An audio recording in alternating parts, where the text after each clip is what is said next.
My flight was delayed over an hour due to what the airline described as a minor technical problem. I have an aversion to flying anyway, so this didn't do much to boost my confidence. In any case, it was a pleasant surprise for me that we, after an unusually bumpy flight, landed safely.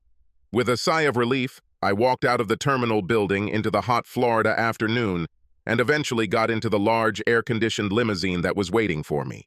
Although the thought that I would have to make the return trip in just a day or two was in the back of my mind, at the moment I had more important things on my mind.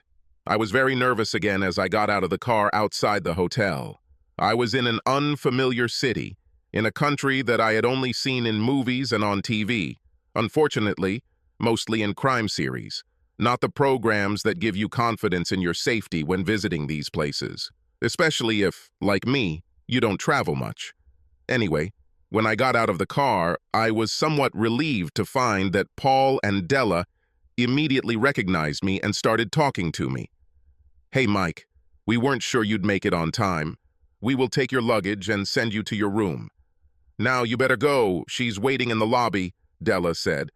Paul gave me a quick nod of greeting and walked to the back of the car to pick up my suitcase from the driver. I have to admit, I didn't expect this place to be so majestic. The hotel lobby was gigantic and there seemed to be several hundred people wandering around.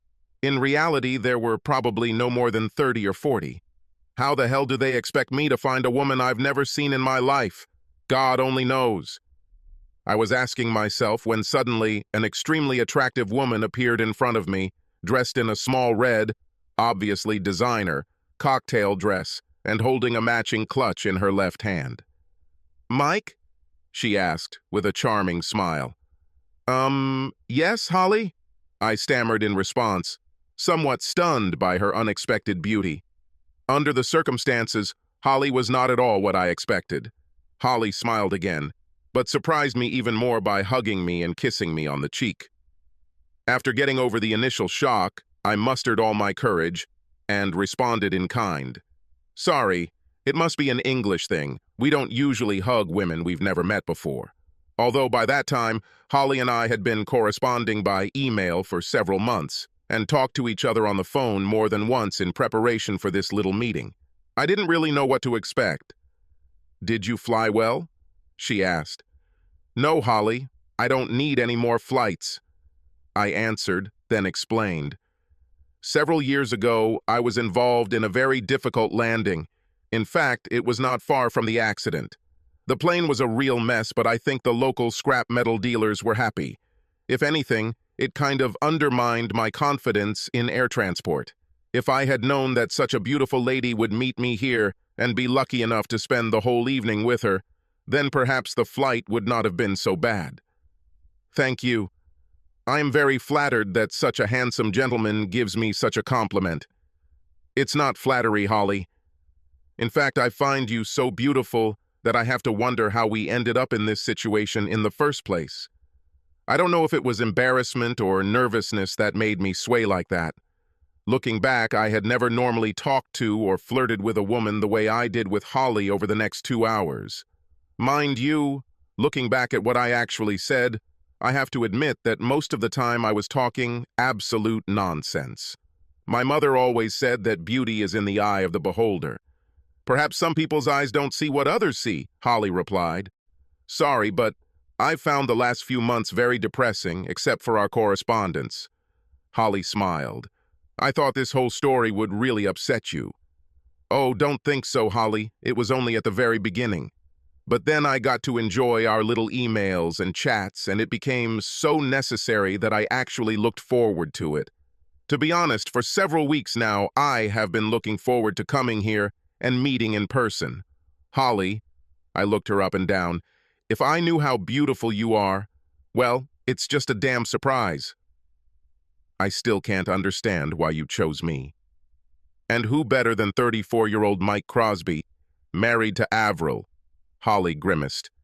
"For 10 years now. They have no children. Rumor has it that it was Avril's choice. Mike is a maintenance manager at a hospital near where they live. By the way, he hates this job."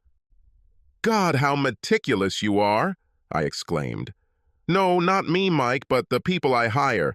I have several photographs of you." A questioning expression flashed across Holly's face for a second. "And one more thing. You look very smart in them. Maybe it was because of these photos that I chose you as my secret lover tonight." She smiled at me and winked slightly. "I think you're flattering me, Holly," I answered, smiling. Luckily, at this point, we were interrupted by Paul and Della, the couple who had met me outside the hotel, coming over to join us. The boy took the luggage to the room. "Mike, now are you both ready for the big show?" asked Paul. "As always. What about you, Holly?" I asked, throwing the ball onto her court. "Yes, I think I'm ready," she answered. I seemed a little standoffish considering we were going through this whole charade at her insistence. "Look, Holly, you know you don't have to do this. Once we get there, you'll know there's no turning back. I can even go there myself if you want." "Don't be stupid, Mike. That would defeat the purpose of the exercise, wouldn't it? Do you really think I came all the way from Montreal to miss all the fun? Come on, be brave." "So, shall we go?" Holly said, taking my hand. But then she looked at Paul and asked, "Intimate enough?" I probably should have felt awkward, but for some reason I didn't. "Come on, guys, whether you're married or not, you all know what it's like when a beautiful woman gets a little closer than she really should. We all have instincts that can, if you let them, take over in such circumstances. My baser, natural instincts definitely took over. Although I was very nervous, I couldn't think of any reason to try to control them. Yes, come on, guys. You two lovers, you have a secret date away from your spouses. Make it look right." Della answered in a voice similar to the voice of a film director. Without my permission, Holly put her left arm around my waist and her right arm around my arm. Then she pressed herself very close to me. Normally, I would have thought it was close to awkward. "Yeah, here's the ticket. Let's try it and don't forget all those sticky eyes." Della giggled. "It won't be that difficult," I replied, looking at Holly next to me. "Hey, watch out, Holly. Looks like our Mike is out hunting here," Della commented. Holly didn't answer, or rather, she couldn't answer, because when I looked down at her, she took me by surprise again and kissed me on the lips. "Sorry, Mike," she said, sensing my embarrassment. "I should have asked, but I need to make sure my lipstick is smeared convincingly." "Holly, when you want to smudge your lipstick, don't ask. Maybe I should apply for a full-time job as a lipstick smearer," I said, and kissed her. Well, it's not every day you get the chance to kiss such a beautiful woman like Holly. Married or not, I'm only human. Sorry to interrupt you guys, but are we doing this or not? Because if you want, we can go straight to the bedroom scene. Della laughed. "Maybe later?" Holly whispered to me, giggling, and then, lightly pulling me by the waist, she pulled me towards the hotel lobby. For all her bravado, I could sense that Holly was almost as nervous as I was, so I took the remark as nervous chatter. Entering the living room was a bit of a disappointment, actually. The place was quite crowded, but I will add that I noticed several guys showing much more than mild interest in the stunning woman in a little red cocktail dress pressed against my side. Not that I could blame them. I had a damn hard time not looking at the incredible cleavage Holly was showing off in that dress. I feel like I was strutting around like the cat that ate the canary. It had been a long time since I had been so proud of a woman I was escorting. Paul and Della took the lead, and we followed them to a table against the wall. The waiter came over and we ordered drinks, and I found it unpleasant to sit with my back to most of this room because I could only look at the stage where a small orchestra was playing. I actually wanted to scrutinize everyone in this place, but that might give the game away. Our drinks arrived and the four of us made small talk, mostly about my delayed flight. "This is not good. I think we'll have to up the ante," said Paul. "Didn't they see us?" asked Holly. "Too self-absorbed, I don't think they've said a word to the others since we entered." "Go ahead, you two, mind your own business." I extended my hand, and Holly took it as we both stood up. "I must warn you, Holly, that I am not Gene Kelly." I warned her. "I'm sure you can handle it, my love," Holly answered with a grin. "Darling?" I asked. "But that's what you're supposed to be tonight, isn't it?" "Oh yeah, it's damn annoying that we have to play these stupid games, isn't it?" "Who's playing?" Holly said, winking at me, putting both arms around my neck and pulling me towards her. I thought to myself, Lord, if only the guys in the office could see me now. It was already the third set since we arrived, and they were playing slower. Oh my God, did I really do this? Holly asked, pressing into me. Sorry, but desirable women usually do this to me, I answered, blushing slightly. I can't say that we actually danced in the literal sense. We just swayed in the same place, slowly spinning. I must say that it was one of the most enjoyable dances in recent years. Suddenly, another couple pushed us slightly. You've been spotted, Paul whispered. Be careful, you might look in the wrong direction. Focus on the dance. I looked back at Holly, who was smiling charmingly back at me. Holly, you're a damn good actress, I thought to myself. You know, I hope the balloon doesn't take off too early. I like it, I told her. I feel it, my love, she said with a cheeky grin, and then pressed herself even closer to me. I wonder, Holly, if you have any sadistic tendencies? I noticed, smiling. I like to tease, Mike. This evening was the best joke I could come up with. I don't know what expression crossed my face, but it made Holly laugh out loud. I only wished that I really was the person she was really teasing, but I knew that the good Lord could never look upon me so favorably. Oh, don't look so dejected, Mike. After all, you don't need to rush back to the UK, do you? We can always take a few days to enjoy the Florida sun.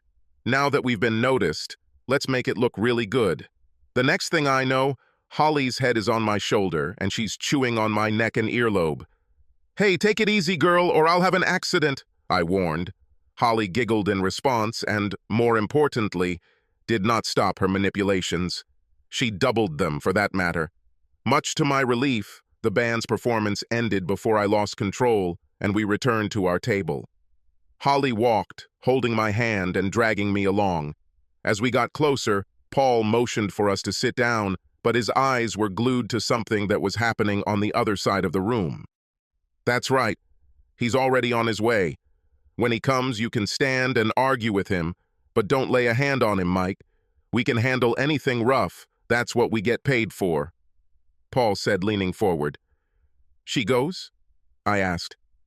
No, you know, I don't think she realized it was you. If she saw you at all, she had her back to the dance floor. But now she's watching him intently, so she'll probably notice you as soon as you get up and turn around. What the hell is going on here, Holly? What are you doing here, and what the hell are you playing with that idiot? And anyway, who is he? Asked an angry voice from somewhere not far from my left shoulder. I stood up and turned to face the guy. Holly danced with that idiot, just like you no doubt danced with my wife. Well, yes. At that moment, it was the best thing I could come up with. I didn't know what I was going to say when the confrontation began. Holly, who also stood up, had obviously rehearsed her little speech well, and he'll probably have passionate sex later while you make out with his wife in room 642. By the way, we're in room 643, right across the street, but we'll try not to make as much noise as you two made last night, Holly said with a smile on her face and hugged my shoulders. I really could have done without Holly at this point because her husband, who was a lot bigger than I thought, could very well pounce on me, and Holly, hanging on to me, limited my maneuverability. But I really didn't have to worry about him.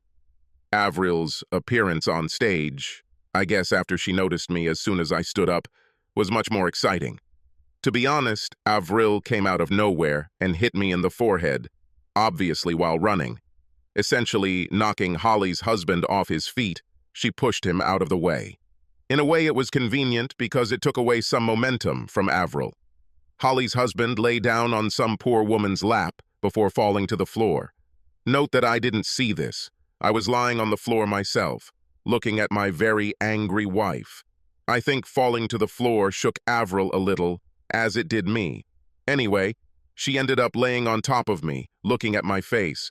What the hell were you doing with that bitch? She demanded. We were dancing, as you can see, I answered, still without a jazz edge. Looks like you were trying to get him into bed, this bitch, she objected. Come on, Avril, I just arrived. I haven't had the opportunity yet. You've had sex with her husband for at least the last 2 days. I was pleased with myself. I took my first good shot. But don't be so stupid, Mike. Where did you get this stupid idea? Avril said, rolling off me and sitting up. How did you even get here? You don't fly. Yes, but not when I want to catch my wife with her lover. I answered. I was good at these counter-strikes. This is nonsense, Mike. You know I'm here on a business trip. Avril, your business trip was to Houston. This is damn Florida. Neither you nor your company has anything to do here in Miami. You had a meeting in Houston, and then you flew here. And you've spent the last 2 nights doing the horizontal tango with that bastard in room 643. Room 642, 643 is our room, Holly's voice corrected me from somewhere. Yes, sorry, room 642. Do you want to see the records, Avril? I asked. I had no idea if Holly had any notes from this trip, but I knew that she had many notes from their previous dates. I decided that Avril didn't really want to see them. Avril just sat on the floor and looked at me. I must admit that this was the first time I saw this woman speechless. No, not like that. I remember the first time I slept with her, before we got married. By the time I was done with her, she lay silent. Well, it wasn't a disappointment to her. She came back for more the next night and ended up marrying me. What a pity. Suddenly, hands helped us to our feet, and the next thing I really knew, besides Holly putting her arm around my waist again, was Paul saying, "Morgan Ardent, you're served." And he handed an envelope to Holly's rather disheveled husband. I wonder what I missed that Morgan became so disheveled. Paul then quickly did the same to Avril. Although our British divorce petitions don't really need to be presented as formally as the Yankees do, I could send them by registered mail, I think. Holly and I just decided that it would add a little spice if everything was done officially and at the same time as her husband's papers were presented. Then the 2 boys, who along with the rest of the company followed the 2 lovers, were given papers. Holly took care of everything. Avril and Morgan worked for an American company, so we both sued her in American courts for turning a blind eye to what was happening to this couple. Their bosses, who were served with papers, also had their girlfriends. So I think this damn company must have turned a blind eye to everything. Paul eventually filed an alienation of love suit against Morgan Ardent, which Holly's lawyers filed in the American courts on my behalf. It has been many years since someone has successfully completed such a task in the UK. It all ended as suddenly as it began. I really have no idea where or when Avril disappeared. Holly said she was taken away crying by one of her boss's girlfriends, but I didn't see her leave. However, I saw Holly's husband being taken away by 2 guys. Not before he gave me a look, mind you, that I thought should have turned me to stone. "So what now?" I asked Holly. "We dance." She responded with a smile and pulled me onto the dance floor again. The rest of the evening turned into a small party. I have no idea what time the party ended. I'm afraid I've had too much to drink myself. But I remember the conversation we overheard in the elevator. One of the hotel employees was telling the couple how lucky they were because the hotel was full. But for some reason, the couple from 642 suddenly checked out. The cleaners were still in room 642 when Holly, Paul, Della, and I entered room 643. "It's a pity. It takes the rest of the fun out of the evening," said Holly. "I couldn't wait to see their faces when we left this room together in the morning." "Maybe it's not so bad. It could give their lawyers leverage in court," Paul commented. "Paul, I have enough information about what these 2 have been doing for the last 6 months to get 2 divorces. In addition, I have a prenuptial agreement that my father insisted on. He never had a high opinion of Morgan." "Yes, but what about Mike? They don't have prenuptial agreements in the UK. I still screwed up, Paul. My lawyer thinks it's 50-50. The only light in the sky is that Avril makes more money than me," I said. "Yes, I think that heads will soon roll in this company, and Morgan and Avril will be first on the list. My uncle is a major shareholder and is already involved in this business," Holly told us. "It was difficult for me to slow him down, otherwise we would have missed today's fun. Not a lot happened, really, not a lot of fireworks. Quite a waste of money on your part, Holly, for something that could have been done at home," I said, voicing my thoughts. "Ah, Mike, the look on Morgan's face when you said he slept with your wife was classic. He had no idea who you were." "Did I say that?"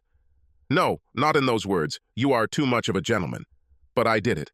And the look on Morgan's face when he realized he didn't catch me and I, or rather, we caught them, was something special. And then Avril burst through like a defender at the finish line. The funniest thing I've seen in a long time, Holly said, and laughed out loud. God knows how long we chatted about nothing in particular, but eventually we got to bed. Oh, I better remind you that room 643 was a suite. I had one bedroom, and Holly had the other.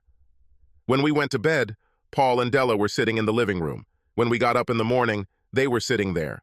Apparently Paul was a court officer. I have no idea what that means, but I realized that the American courts would take his words almost as gospel. That is, he would be able to swear that Holly and I did not spend the night in the same bed. "So, Mike, what's your plan now?" Holly asked at breakfast. "I'm not sure. I'll go home to lick my wounds," I answered. "Well, the lovers have flown away. Why don't you and I fly to Vegas for a few days before you return home?" "Good idea, Holly, but I'm going back to the UK. I'm sorry, but adding another flight to Las Vegas is not my idea of a good time." Holly sat there, quite obviously thinking for a few moments. "Flying makes you so upset, doesn't it?" "Okay, alternative idea. A close friend of mine has a house in the Bahamas. Why don't we go there for a few days? Don't worry, we can go by boat and you won't even have to risk my driving." I had to think about it, but not for very long. Having crossed the Atlantic, it would have been foolish to fly straight to the UK, given that I had almost 2 weeks of summer holidays left. I had to go home because there was sure to be a real old ding-dong there. The house was already on the market, and I converted everything to cash, so she wouldn't drain all the joint accounts. Keep in mind that even though my lawyer oversaw all the changes I made, I still thought I was going to screw up. His job was to keep me from going completely broke. Yes, why not? A good ferry cruise should be fun. But can you just come to your friends without an invitation? Of course, I have a standing invitation. I don't visit them as often as I should. How about you drag me along? Oh, they will surely love you more than Morgan. They never had a high opinion of him, Holly replied with a grin. What to say? The taxi dropped us off at what seemed to me to be a rather luxurious boat or even a private yacht. It turned out to be some kind of charter fishing boat, and it had impressive acceleration. During a trip to the Bahamas, Holly spent most of her time sunbathing on the deck in a tiny bikini. I spent time on the bridge where the captain was supposedly showing me how to operate the boat, while in reality, we were gawking at Holly's slender body. "Dad," Holly said, hugging the old man who met us on the embankment. "This is Mike. It was his wife with whom Morgan played," Holly said, introducing us. "Hello, son," he said, shaking my hand, and then Holly's. "I told you you could never trust that little shit." "But no, you always thought you knew better." "Okay, Mike, let's take you home and change you into something suitable."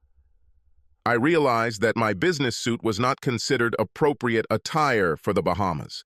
In the house, a large, rambling structure that bore little resemblance to any houses I had been in before, I met Holly's mother, who greeted me like a long-lost son. I'm ashamed of my reserved English nature. Although when Holly's dad showed me to my room, things got a little formal. Let's just say he made sure I knew where my room was. And that's where he and his wife expected me to sleep. You get the idea. The next 4 days were really enjoyable. When Holly and I weren't sunbathing or swimming in the pool, I was either fishing from the boat with Holly's dad, or we've been to numerous cocktail parties in the evenings. On 2 of them, Holly danced with me, but she was a little more chaste than that first night at the Miami hotel. On the last evening before leaving, Holly and I were finishing our evening walk along the beach in the moonlight. We weren't in each other's arms, but she was holding my hand. We talked about how upset I was that the divorce would cost me the house I had spent so many years remodeling to suit my tastes. Avril always let me do whatever I wanted with the house. She just chose the color scheme and everything. An extension and even a kitchen. And bathrooms were always in my plans, as were my garage and workshop. God, how I will miss this workshop. "Mike, I want to apologize," Holly said suddenly. "Apologize for what, Holly?" "Well, that first evening in Miami, I got a little ahead of myself." Holly, we were both very nervous about what was going to happen. I think we both drank a little more than we should have and said things we shouldn't have. It served as a cover for our nervousness. That's all we have to worry about.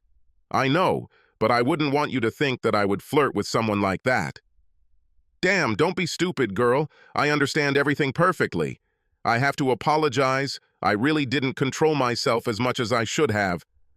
Yes, I noticed, big boy. Anyway, we're not the kind of people who give in to our baser instincts like Morgan and Avril, are we? Most definitely not, Holly. We spent almost 5 days together and haven't even kissed since that first evening. What do you think? Actually, I'm not sure. You are a very attractive woman, and I enjoyed being your official lipstick. But we have to take into account that in some sense we are both on what might be called a rebound. How many relationships are known that would have continued normally when they began under such circumstances? Yes, I must admit that they usually lead to heartache for everyone in the end, Holly said quietly. Besides, we're still married, Holly, even if our spouses seem to have lost sight of that fact. Yes, you're right. We are above such behavior, aren't we? Unfortunately, I answered. Does this mean you can't smudge my lipstick at least once before you leave? Holly, like I said, I sure as hell would love to apply for a full-time job as your lipstick smearer. Okay. I spent the next half hour or so watching Holly's lipstick smudge. During this time, Holly tried to find out if I still had tonsils, using her tongue as a probe. However, by the time we returned to her parents, we were acting like proper good friends. The next day, the same boat took us back to the mainland at even greater speed than before. Holly then walked me to the airport for my flight back to the UK. Come on, I smeared Holly's lipstick on again before I got on the plane. When I finally returned to the house, Avril was already waiting for me. Surprisingly, there weren't that many fireworks. Hey, sorry, Mike, I ruined everything, didn't I? Said a very depressed Avril when I found her sitting in the kitchen. I just can't understand why, Avril. I thought we were fine here. Yes, Mike, I just got carried away with my work. I'm really sorry that all of this came to my mind. I really didn't mean to cheat on you or anything. God, Mike, I still love you. Yes. So what feelings do you have for him? Damn, please don't ask. He flattered and seduced me. I acted like a stupid little schoolgirl. Are you with his wife? Avril. That was all I needed to say. Damn, I could have guessed you wouldn't do this. Now you're going to tell me that we don't stand a chance, aren't you? You know me better than I know myself, Avril. When do you want me to move out, or will you leave? Provided you don't bring any of your lovers here, Avril, we can both live here until the house is sold. This will give us both time to find some decent housing. Well, what about divorce? I am ready to change the grounds to irreconcilable differences, provided that we can come to an amicable agreement on finances. This should allow us to get a quick divorce. Take the papers and show me where to sign, Mike. I ruined everything, so I won't give you any more trouble, Avril said humbly. That's how it really was. The divorce took place within a few months. It didn't take long for the house to sell. It had been on the market for less than 2 months when a real estate agent came along and bought it on behalf of his client. The strange guy never seemed like a real estate agent to me. In any case, we didn't even see the buyers and didn't know their names. After long negotiations, he even bought almost all the furniture. I was moving into a furnished rental, and Avril, having been fired by her employer, suddenly discovered that another American company was after her. She left England for California before the divorce was finalized. I don't know, maybe 2 months later I got a call from the agent of the people who bought our house. It appears my client is having some problems with the control of his central heating system, Mr. Crosby. We wanted to ask if you could kindly come and see them this evening and explain how to do it, he asked. I don't understand why they had any problems. It's a pretty standard system. Yes, tell them I'll stop by tonight on my way home from work and see if I can help. By the way, what are their names? I asked. Thank you, Mr. Crosby. I'll tell them to expect you around 7:30. Goodbye, he answered, and the connection was broken. This is weird. I remember thinking, how the hell did he know that I would get there at 7:30? It was the time I always came home from work when I lived there, and this scoundrel hung up without telling me his name. The garden looked much the same when I turned into the driveway. That is, if you ignore the little sign proudly telling everyone that the new homeowner used a certain local landscaping company to mow the lawn, etc. There were no cars in the driveway, so I parked in my old spot. With a heavy heart, I walked to the front door and pressed the bell. It's very strange, you know, to return to the house where you lived before and find that you have to ring the doorbell instead of just putting the key in the lock and entering. "Who is this?" A voice came from behind the closed door. "Mike Crosby," I shouted back. "I came to explain the heating system. I heard all the locks and bolts that I had installed on this door with my own hands being moved and opened. Most of them were for when we went to bed or left the house empty. I never expected anyone to use them all the time. Eventually, the door opened, and a girl of about 18 opened the door and invited me in. 'The hostess is waiting in the living room.' The girl said it very precisely, as if she was rehearsing a line. Then she giggled and ran to the kitchen. I knocked and opened the living room door. 'I'm Mike Crosby. It seems like you're having some problems with your central heating,' I said to the woman who stood with her back to me and looked into the garden behind the house. 'No, the heating is working fine, Mike. What I'm really looking for is someone to smudge my lipstick,' she said, turning and walking into my arms. It's funny how things can turn out, but I never got to spend another night alone in my apartment. Holly and I got married in less than 2 months. I don't work at the hospital anymore. I am now the joint representative of Holly's father, along with Holly, in the UK and Europe. This guy gets into everything you can think of. To be honest, I'm a little out of it most of the time, although I pick up a few things from Holly along the way. Not that there was much to do other than represent. I have a feeling that Holly's father just wants to make sure that I can afford to keep Holly in the way she is used to.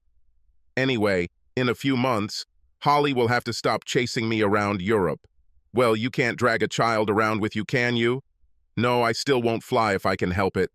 Honestly, life since we got married has been like one long driving vacation. Very nice in the brand new Beamer. What do people call it? Oh yes, I think I fell on my feet and also fell in love with one of the most beautiful women in the world.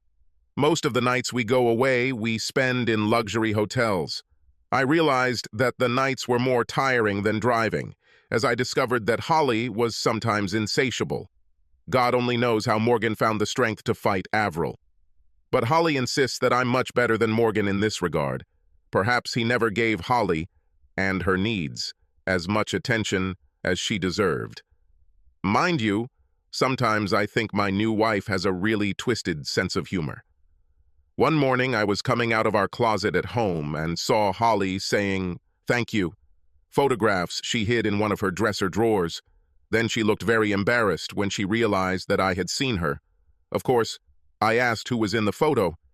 "You won't believe this. This is a portrait of your ex-wife, Avril," Holly answered with a smile. "Well, Mike, you have to admit that if Avril hadn't let Morgan talk her into bed with him, I would never have found you, would I? I'll always have a soft spot for her, you know. Yes, this is a different way of looking at things." I went to the chest of drawers and took a photo. "Thank you, Avril. I never would have thought that the way you run around me and cheat on me would ultimately lead me to such happiness," I said. Then I put the photo back in the drawer and turned my attention back to the woman who really mattered to me. It must have been almost lunchtime when we went out again for some fresh air and went downstairs for breakfast. Lord, am I really that tired?